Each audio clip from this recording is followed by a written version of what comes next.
For 8.5, we are going to start with two properties that hopefully you are familiar with. And maybe even if you don't know your name, the names of them, I bet you have used them before. So we're going to start with the commutative property. So the commutative property only works when we are adding and multiplying. So the commutative property says that the order of adding and multiplying does not matter. So order of addition and multiplication does not matter. We can switch them around. So if I have, so let's say these are apples. I got 4 apples this day. I got 3 apples this day. I have 7 apples. It is not going to matter if the first day I got 3 apples and the second day I got 4 apples. That is still going to equal 7 apples. So I can switch the order of my add-ins around and still get the same answer. The same thing applies to factors in a multiplication problem. If I have 4 apples and I got that 3 times, I would have 12 apples. If I switch that around and I got 3 apples 4 times, that is still going to equal 12. Order of multiplication and division does not matter. So commute, so when I commute to work every day, I get in my car and I drive here. And then when work is over, I get in my car and I drive back home. It is 7 miles. So let's say right here is my house and here is school. When I drive this way, it is 7 miles. And then when I get in my car and I do the exact same thing, but just backwards, it's still 7 miles. It doesn't matter which way I'm going. I mean, right, if I took a totally different path, it's going to be different. But if I do the exact same thing, it doesn't matter what order I'm going to work or from work, I'm commuting and it takes the same amount of miles. It doesn't matter what order I put these add-ins or these factors, the answer is the same.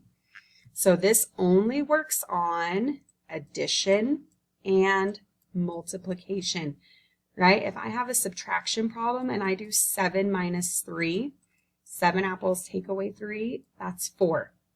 But if I switch it and take away 4 apples, then I only have 3. This answer is not the same. So we're looking for our answer to be the same.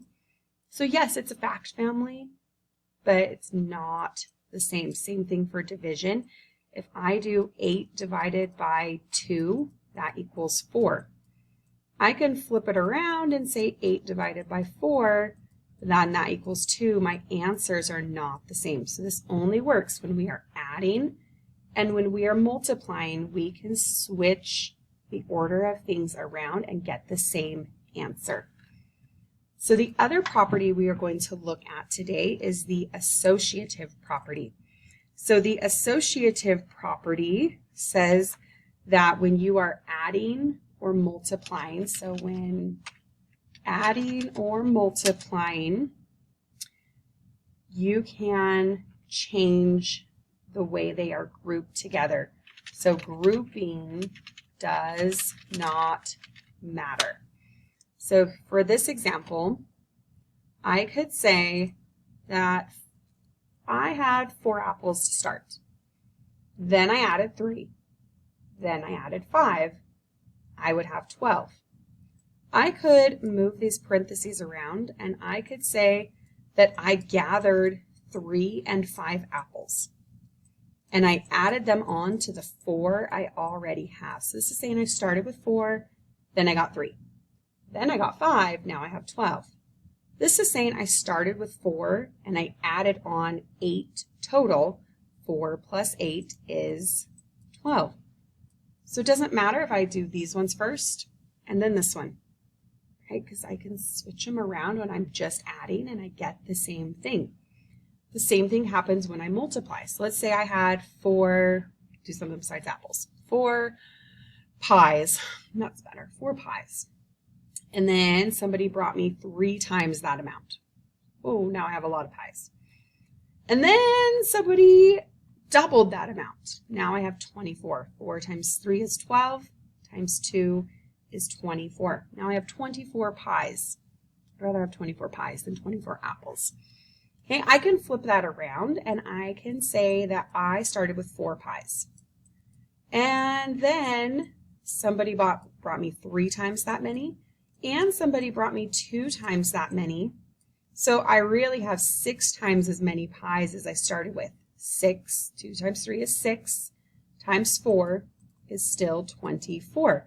So very similar to the commutative property, it doesn't matter which ones you're doing first when you add or multiply. So when you associate things together, so if I associate with my coworkers, I am being in that group.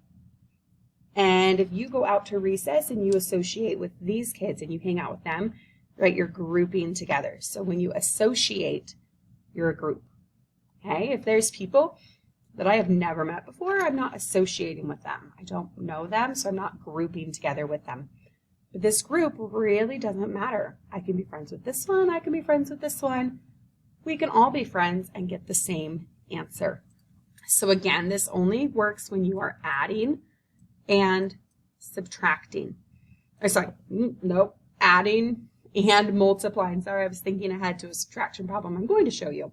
So, right, if I did, let's say 4 minus 2 plus 6.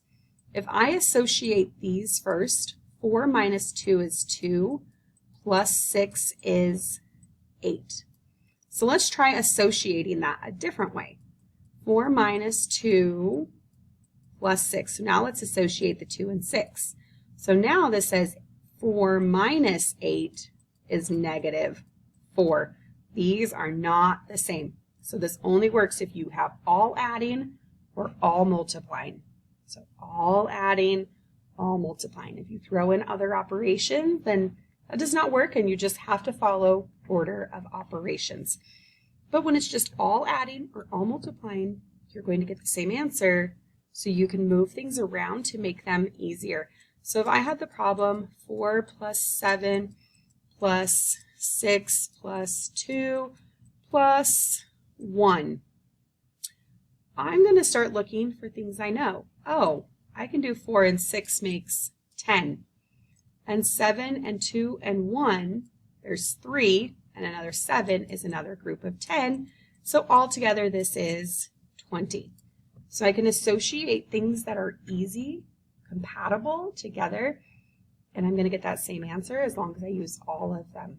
So that was easier than saying 4 and 7 is 11, and 6 more is 17. I found things that equal 10, and it was a lot easier. So adding and multiplying, you can use the commutative property and switch things around, or you can use the associative property and say, I want these together, then this.